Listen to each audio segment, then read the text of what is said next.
అందరికీ నమస్కారం. ఇక్కడ విచ్చేసిన విలేకరు సోదరులందరికీ కూడా నా యొక్క నమస్కారాలు. అలాగే మా తెలుగుదేశం కుటుంబ సభ్యులందరికీ కూడా నా యొక్క ధన్యవాదాలు. టౌన్ కుటుంబ సభ్యులందరికీ ధన్యవాదాలు. నిన్న ఏదైతే గంటావూరికి సంబంధించి ఒక నాయకుడు ఎగిసిపడి అట్లే ఏమో ఆవేశాన్ని తట్టుకోలేక ఆయన 30 లక్షలు ఖర్చు పెట్టేసిన నా సొంత దుడ్డు జేసీబీ కూడా కొన్నాడంట. ఎందుకు? ఖాళీగా ఉండే జాగాలు గుట్టల జాగాలని సదరించుకొని ప్లాట్లు వేసుకొని లేవట్లేకి.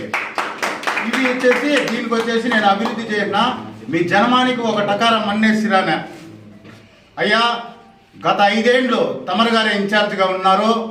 మీరు ఒక టకారా సిమెంట్ కలిపి ఒక రోడ్డు వేసినారా? ఒక కాలువ కట్టినారా? లేకపోతే ఒక భవనం ఏదన్నా నిర్మించినారా? గంటావూరులో ఉండేదంతా అమరనేహిన రోడ్డే, అమరనేహిన కాలువే, అమరనేహిన లైట్లే, అమరనేహిన కమ్యూనిటీ హాలే, అమరణ కట్టించిన ఉర్దూ స్కూల్లే. ఇంకేదన్నా మీరు ఏదన్నా కట్టింటే ప్రూఫ్ చూపించండి. మీరు కట్టినారు. ఎక్కడ కట్టినారంటే ఇది దారిని కబ్జా చేసి 4 అఫ్టర్ల భవనం కట్టినారు. తప్పు చెప్పకూడదు మీ మీద. కబ్జా చేసి దారిలో 4 అఫ్టర్ల భవనం కట్టినారు. మళ్ళీ ఇంకోటి కట్టినారు.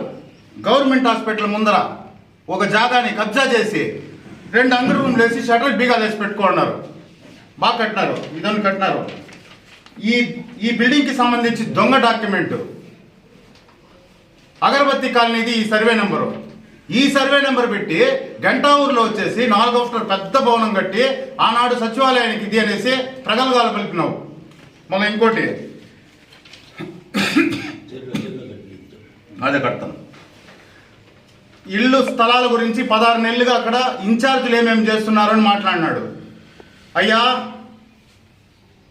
రెవెన్యూ సిబ్బంది అలాగే మున్సిపాలిటీ సిబ్బంది డోర్ టు డోర్ వెళ్ళి అక్కడ ప్రతి ఒక్క ఇంటి పట్టాని చెక్ చేస్తే ఎన్ని దొంగ పట్టాలు తేలినాయో రికార్డుతో సహా ఫైల్ ఉండదు. ఇక్కడ ఆ ఫైల్ ఎత్తుకొని వచ్చి అమరణకు చూపిస్తే అమరణ వచ్చేసి పాపం ఏదో పేదలు కడిపేందుకు కొట్టేది, కట్టుకున్న వాళ్ళు వదిలేయండా అని చెప్పినాడు. ఎత్తినారంటే ఆ దొంగ పట్టాలు జైలుకి కంపల్సరీ నువ్వు పోతావు. నువ్వు పోయేది కాకుండా నీ వెనకాల చేసినారు చూడు, వాళ్ళని కూడా తీసుకుపోతావు. ఎందుకంటే నువ్వు చేసిన పాపాలకి నీతో పాటు అనుభవించినారు చూడు, వాళ్ళు కూడా పోయిస్తారు. మళ్ళీ ఇంకోటి ఎన్ఆర్ఐ, ఇప్పుడు ప్రస్తుతం నువ్వు ఉండే ఇల్లు ఎన్ఆర్ఐ నీ పక్కలో సతీష్ అనేసి మా ఊళ్ళో 16కి 80 జాగాని కబ్జా చేయలేదా? నువ్వు కబ్జా చేసి ఇల్లు కట్టుకున్నావు. నీకు ప్లాన్ అప్రూవల్ ఎత్తుకొని రా, నిరూపించు కబ్జా చేయలేదని. కబ్జాల గురించి నువ్వు మాట్లాడద్దు రాజా. అసలు కబ్జా కోరే నువ్వు, ప్రపంచానికే తెలుసు. ఊరికే మా వాళ్ళ మీద నిందలేస్తారు. ఇంద్రమ్మ కాలనీలో ఒక ఇన్ఛార్జ్ ఉన్నారంట, ఆడ జాగాలు చూసేదానికంట. యాడున్నది నైనా? జాగాలు ఏం లేవు నైనా. ఆల్రెడీ తమరు గారు నాకు పోయిండారు. మీ వాళ్ళు కట్టుకున్నారు. ఇప్పటికీ కౌన్సిలరే కట్టుకున్నారు అక్రమంగా జాగాలో. మీ 7వ వార్డు కౌన్సిలర్, దానికి పట్టా ఉందా ఏముంది, ట్యాప్ కనెక్షన్ అన్నీ వేసుకున్నారు. ఇవంతా మేము ఆపలే. ఎందుకంటే కట్టుకునే వాళ్ళది ఎందుకో, ఊరికే వాళ్ళని ఎందుకు ఇబ్బంది పెట్టేది అనేసి దిగుతానారులే. ఇప్పుడు ఎంఆర్ఓ వాళ్ళు రెవెన్యూ వాళ్ళంతా వస్తున్నారు, మొత్తం తేలిస్తారు, అమరన్న గారు ముందర పెడతారు.